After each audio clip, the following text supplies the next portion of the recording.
أعوذ بالله من الشيطان الرجيم.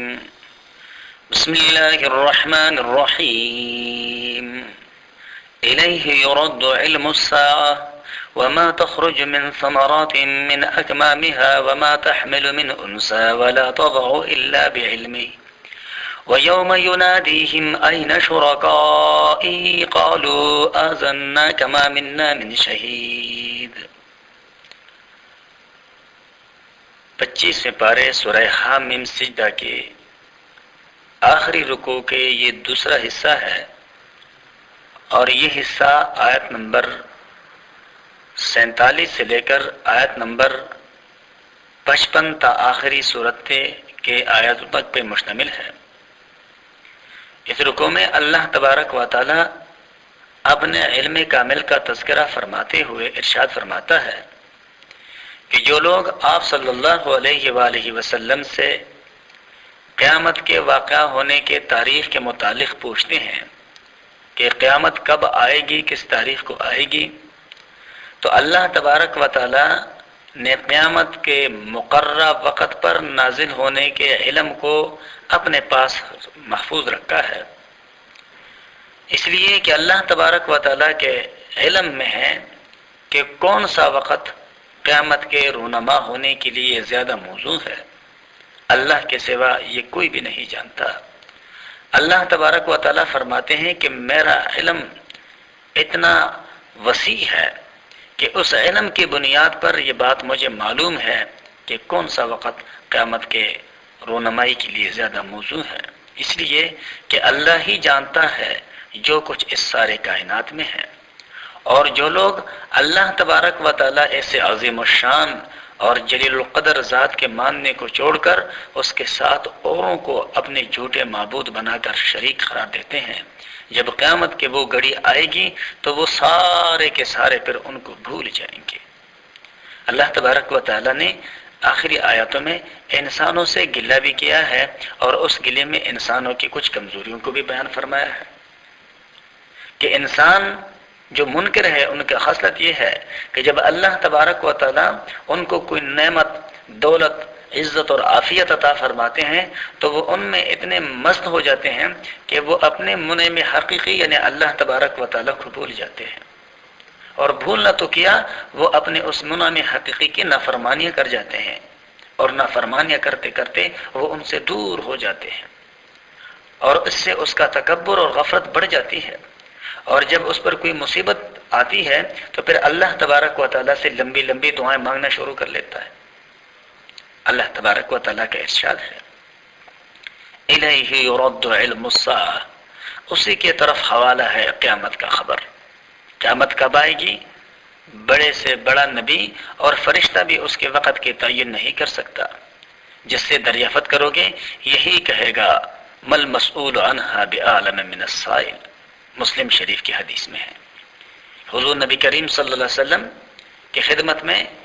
فرشتہ انسانی صورت میں آیا، حضرت عمر فاروق رضی اللہ تعالیٰ عنہ اس حدیث کے راوی ہیں، اور انہوں نے سوال کیا کہ یا محمد متی تقوم الساعہ، اے محمد قیامت کب قائم ہوگی؟ اور فرشتے کا انسانی صورت میں آنے کا مطلب اور اللہ کی طرف سے بھیجے جانے کا مقصد یہی تھا کہ لوگوں پہ قیامت کے متعلق اس مسئلے کو واضح فرما دیں۔ تو انہوں نے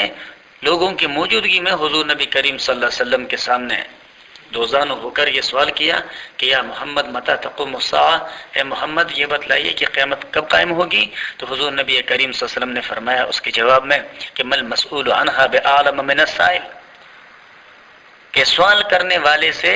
سوال کیا جانے والا زیادہ کچھ بھی نہیں جانتا۔ یعنی اتنا ضروری ہے کہ قیامت آئے گی، اس کا آنا برحق ہے، یہ اللہ کا فیصلہ ہے، لیکن کب آئے گی، کس تاریخ کو آئے گی، اس کے بارے میں جتنا پوچھنے والا نہیں جانتا اتنا ہی بتانے والا بھی نہیں جانتا۔ تو اللہ تبارک و تعالیٰ کا ارشاد ہے کہ قیامت کا حوالہ اللہ ہی کی طرف دیا جا سکتا ہے۔ وما تخرج من ثمرات من اکمامها، اور نہیں نکلتے کوئی میوے اپنے غلاف سے، وما تحمل من انثى، اور نہیں رہتا حمل کسی مادہ کو، ولا تضع، اور نہ اس سے وہ جنتی ہے، الا بعلمہ، مگر یہ سب کچھ اسی کے علم میں ہے۔ سب کچھ اللہ تبارک و تعالی کے علم محیط میں ہے کہ کوئی کھجور اپنے گابے سے اور کوئی دانہ اپنے خوشہ سے اور کوئی میوہ یا پھل اپنے غلاف سے باہر نہیں آتا جس کی خبر اللہ تبارک و تعالیٰ کو نہ ہو۔ نیز کسی عورت کا یا کسی مادہ جانور کے پیٹ میں جو بچہ موجود ہے اور جو چیز وہ جن رہی ہے، سب کچھ اللہ تبارک و تعالیٰ کے علم میں ہے کہ یہ کتنا عمر پائے گا، یہ نیک خصلت ہوگا یا بد خصلت ہوگا، نیک اعمال ہوگا یا بد اعمال ہوگا، یہ کہاں مرے گا، کیا پسند کرے گا، یہ سب کچھ اللہ کے سوا کوئی بھی نہیں جانتا اس جنین کے متعلق جو رحم مادر سے پیدا ہو رہا ہے۔ وَيَوْمَ يُنَادِيهِمْ، اور جس دن ان کو پکارا جائے گا کہ أَيْنَ شُرَكَائِي، کہاں ہے وہ میرے شراکت دار، قالوا، وہ لوگ کہیں گے آذنا کا، کہ ہم آپ کو بتا چکے، ما منا من شہید، کہ ہم میں سے کوئی بھی اس کا اقرار نہیں کرتا۔ یعنی دنیا میں جنہیں لوگ اللہ کا شریک بنا کر پکارتے تھے، آج ان کا کہیں پتہ نہیں، وہ اپنے پرستاروں کی مدد کو نہیں آتے، اور پرستاروں کے دلوں سے بھی وہ پکارنے کے خیالات اب غائب ہو گئے ہیں۔ انہوں نے بھی سمجھ لیا ہے کہ اللہ واحد کی سزا سے بچنے کی اب کوئی سبیل نہیں ہے اور گل و خلاصی کا کوئی ذریعہ باقی نہیں رہا، آخر آس توڑ کر بیٹھ جائیں گے، اور جن کے حمایت میں پیغمبروں سے لڑتے تھے آج ان سے قطعاً بے تعلقی اور بیزاری کا اظہار کریں گے کہ ہم میں سے تو کوئی بھی اس کا اقرار نہیں۔ وَضَلَّ عَنْهُمْ مَا كَانُوا يَدْعُونَ مِنْ قَبْلُ، اور گم ہو جائیں گے ان سے وہ جن کو وہ پکارا کرتے تھے اس سے پہلے، یعنی دنیاوی زندگی میں۔ وَظَنُّوا مَا لَهُم مِّن مَّحِيصٍ، اور سمجھ گئے ہوں گے کہ اب ان کے لیے کوئی گل و خلاصی نہیں ہے۔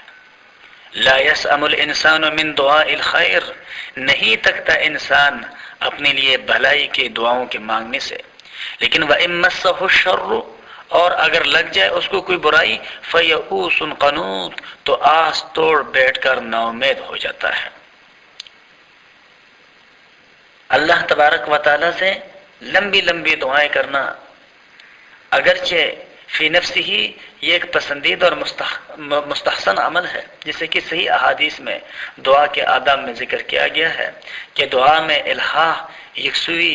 زاری اور عاجزی کا اظہار اور بار بار اپنے بے بسی کا تکرار، یہ اللہ تبارک و تعالیٰ کو بے حد پسند ہے۔